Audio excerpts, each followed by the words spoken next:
कंदासीं breaking news आवाज़ से शेयर कंदासीं। वज़ीर आला सिंध सैयद मुराद अली शाह चयो आहे भाण जी प्रोडक्शन घटि थियण समझ खां ॿाहिरि आहे। जीअं कणक गुम थी वई हुई तीअं भाड़ बि गुम कयो वियो आहे। सिवड़ में मीडिया सां ॻाल्हि ॿोल कंदे वॾे वज़ीर मुराद अली शाह चयो त मकानी चूंडूं कराइण लाइ तकबंदियुनि जो सिलसिलो शुरू कयो वियो आहे जेको मार्च ताईं मुकमल थी वेंदो। वॾे वज़ीर चयो त इलेक्शन कमीशन जून ताईं तारीख़ ॾिनी आहे। सिंध सरकार तयारी करे रही आहे। वॾे वज़ीर चयो त मरी वाक़िए ते अफ़सोस आहे। लाॻापियल अमलदार इन हवाले सां कार्रवाई कंदा। मीडिया सां ॻाल्हि ॿोल कंदे वॾे वज़ीर चयो त महांगाई आवाम जे लाइ वॾो मसइलो आहे।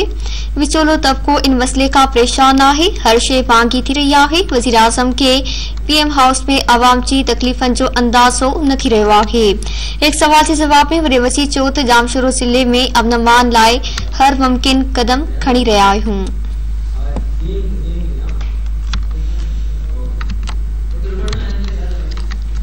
तफ़सीलात कंदासीं। धरती टीवी जे रिपोर्टर रियाज़ समाली खां। जी रियाज़ वधीक आगाह कजो।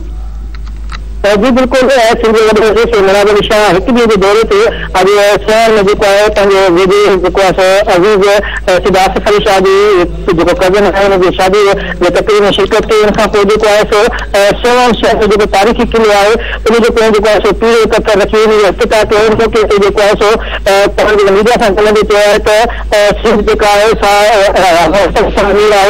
सिंध में जेको आहे सो कोई ज़ख़ीरनि सां मालामाल आहे।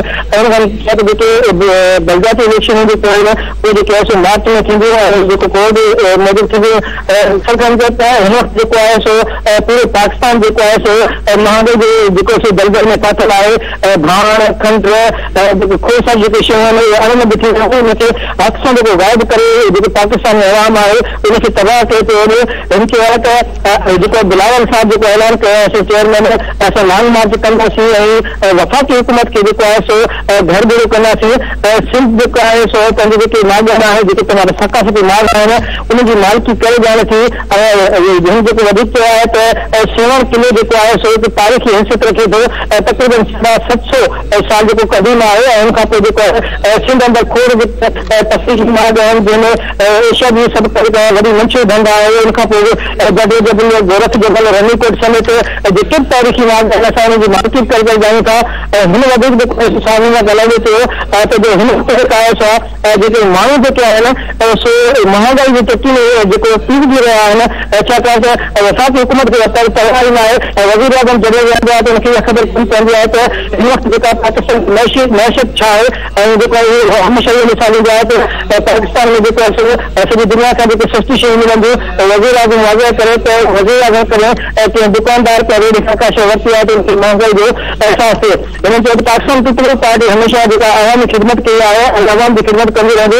उनखां पोइ मुराद अली शाह जेको आहे पंहिंजे वाल साहब जे इलाही सां मंसूर सैयद अब्दुल्ला शाह मेडिकल इंस्टीट्यूट में जेके इंतिहाई निगहदाश्त आहे वार्ड जो सो इफ़्तिताह कयो ऐं इस्पताल आहे उनजो दौरो कयो आहे। असां ॿुधाईंदो हलां त मुराद अली शाह जेको आहे सो पंहिंजो मुख़्तसिर दौरो करे पंहिंजे माण्हुनि सां मुलाक़ात कयो आहे।